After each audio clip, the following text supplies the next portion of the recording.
മൂന്നാമതും ഇടത് തുടർഭരണമെന്ന LDF ആഗ്രഹത്തെ കുളിപ്പിച്ചു കിടത്തുന്നതിൽ പിണറായി വിജയനും MV ഗോവിന്ദനും ഒപ്പമുള്ള കൂട്ടുത്തരവാദിത്തം ബിനോയ് വിശ്വത്തിന് കൂടിയുണ്ട്. CPI സംസ്ഥാന സെക്രട്ടറി ബിനോയ് വിശ്വത്തിന്റെ മുഖത്ത് നോക്കി ഇങ്ങനെ കുറ്റപ്പെടുത്തുന്നത് സ്വന്തം പാർട്ടിക്കാർ തന്നെയാണ്. CPM പറയുന്നത് പോലെ പിണറായിക്കും ഗോവിന്ദനുമല്ല ഉത്തരവാദിത്തം പാർട്ടിക്കാണ് എന്ന അവകാശവാദത്തെ വെറും സഹതാപം കാരണം സമ്മതിച്ചു കൊടുക്കാമെങ്കിലും ഈ ആനുകൂല്യം ബിനോയ് വിശ്വത്തിന് നൽകാൻ കഴിയില്ല. പിണറായിയെക്കാളും ഗോവിന്ദനേക്കാളും ഉത്തരവാദിത്തം തോൽവിയിൽ ബിനോയ് വിശ്വത്തിനുണ്ട്. ബിനോയ് വിശ്വം ട്രാക്ക് തെറ്റിയാണ് ഓടുന്നത് എന്നാണ് CPIയിലെ കുറ്റപ്പെടുത്തലിൽ നിറയെ ഉള്ളത്.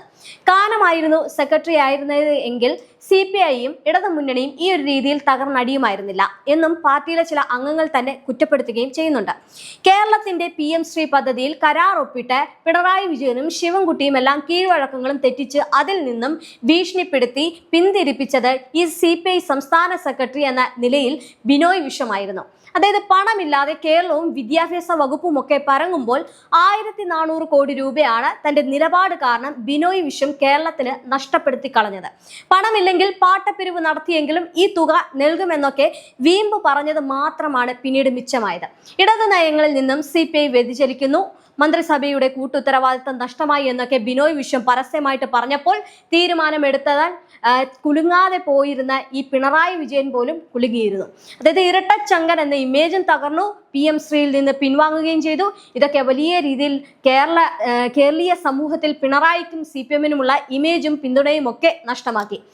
ആഗോള അയ്യപ്പ സംഗമത്തിൽ വെള്ളാപ്പള്ളിയെ കാറിൽ കയറ്റിയത് വിവാദമാക്കിയതിലും ഇതേ ബിനോയ് വിശ്വത്തിന് വലിയ പങ്കാണുള്ളത്. വെള്ളാപ്പള്ളി നടത്തിയ ലീഗ് വിരുദ്ധ പരാമർശങ്ങൾ കേരളീയ സമൂഹത്തിൽ ആളിക്കത്തിക്കാനും ഇടവെച്ചത് ഈ ബിനോയ് വിശ്വത്തിന്റെ വാക്കുകൾ തന്നെയായിരുന്നു. ഒടുവിൽ ഒരു പ്രശ്നത്തിൽ ബിനോയ് വിശ്വത്തെ തിരുത്താൻ ആലപ്പുഴ ജില്ലാ കമ്മിറ്റിക്ക് തന്നെ പരസ്യമായിട്ട് രംഗത്ത് വരേണ്ടി വന്നു. വെള്ളാപ്പള്ളിയെ മുഖ്യമന്ത്രിയായിരുന്ന പിണറായി വിജയൻ ഔദ്യോഗിക കാറിൽ വിളിച്ചു കയറ്റിയത് തെറ്റെന്ന് പറഞ്ഞ CPI സംസ്ഥാന സെക്രട്ടറി ബിനോയ് വിശ്വത്തെയാണ് ആലപ്പുഴ ജില്ലാ കമ്മിറ്റി തള്ളി പറഞ്ഞത്. ബിനോയ് വിശ്വവും CPI നേതാക്കളും തന്നെ കണ്ട് പണം വേണമെന്ന് പറഞ്ഞപ്പോൾ 3 ലക്ഷം കൈനീട്ടി വാങ്ങിയത് ബിനോയ് വിശ്വം ആണെന്നാണ് വെള്ളാപ്പള്ളി പറഞ്ഞത്. ഇത് CPMന് വളരെ ക്ഷീണമാവുകയും ചെയ്തു. ഈ ഒരു 2 പ്രശ്നങ്ങളും ബിനോയ് വിശ്വം ആളിക്കത്തിച്ചപ്പോൾ CPMനും ഇടതുപക്ഷത്തിനും ഒപ്പം നിന്ന ന്യൂനപക്ഷ വോട്ടുകൾ എല്ലാം UDF പക്ഷത്തേക്ക് ചാഞ്ഞു. അതായത് CPMന് കിട്ടിയ തിരിച്ചടി മുന്നണിയുടെ ഭാഗമായിട്ടുള്ള CPIക്കും കിട്ടി. 14 സീറ്റ് കിട്ടുമെന്ന് കരുതിയ CPIക്ക് ഇക്കുറി ലഭിച്ചത് വെറും 8 സീറ്റുകളാണ്. CPM അടക്കം ഇടതുമുന്നണിക്ക് ആകെ ലഭിച്ചത് വെറും 35 സീറ്റുകളും. ഇതുകൊണ്ട് തന്നെയാണ് പിണറായിക്കും ഗോവിന്ദനും ലഭിക്കുന്ന ആനുകൂല്യം തോൽവിയിൽ ബിനോയ് വിശ്വത്തിന് നൽകാൻ കഴിയില്ലെന്ന് പറയുന്നത്.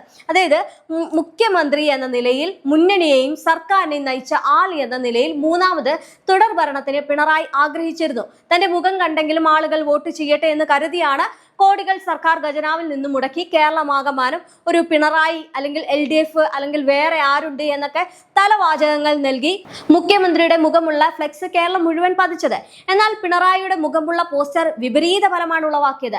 ഇത് CPM മനസ്സിലാക്കുമ്പോഴേക്കും ജനങ്ങൾ UDF പെട്ടിയിൽ വോട്ടുകൾ നിറച്ചിരുന്നു.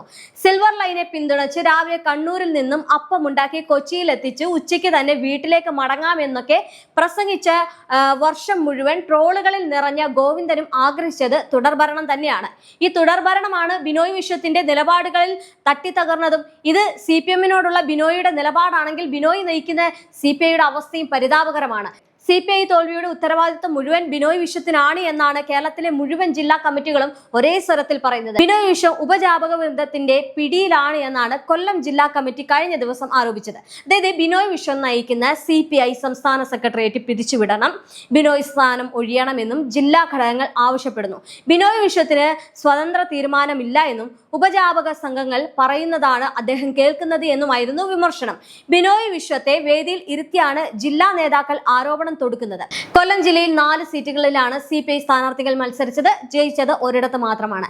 എല്ലാ സ്ഥാനാർത്ഥികളെയും തീരുമാനിച്ചുകൊണ്ടുള്ള തീരുമാനമെടുത്തത് സംസ്ഥാന സെക്രട്ടേറിയറ്റ് എന്നാണ് കൊല്ലം ജില്ലാ കമ്മിറ്റിയുടെ ചർച്ചയിൽ അംഗങ്ങൾ കുറ്റപ്പെടുത്തിയത്.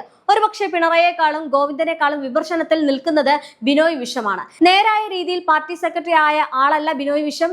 കാനം വരിച്ചപ്പോൾ ഔദ്യോഗിക വിഭാഗം കാനത്തിന്റെ അവസാനത്തെ ആഗ്രഹമായിരുന്നുവെന്ന് ബിനോയ് വിശ്വത്തിന്റെ സ്ഥാനാരോഹണം എന്ന് പറഞ്ഞ് CPM സംസ്ഥാന സെക്രട്ടറി ആക്കുകയായിരുന്നു. ഇത് തീർത്തും താൽക്കാലികമായിരുന്നു. എന്നാൽ പിന്നീട് പാർട്ടി സമ്മേളനത്തിൽ ബിനോയ് വിശ്വത്തെ തന്നെ തുടരാൻ സമ്മതിക്കുകയായിരുന്നു. ബിനോയ് വിശ്വത്തിന്റെ അഴകൊമ്പൻ നയം കാരണം പാർട്ടി അണികൾ കൂട്ടത്തോടെ CPMലും കോൺഗ്രസിലും BJPയിലും ഒക്കെ അഭയം തേടുകയാണ്.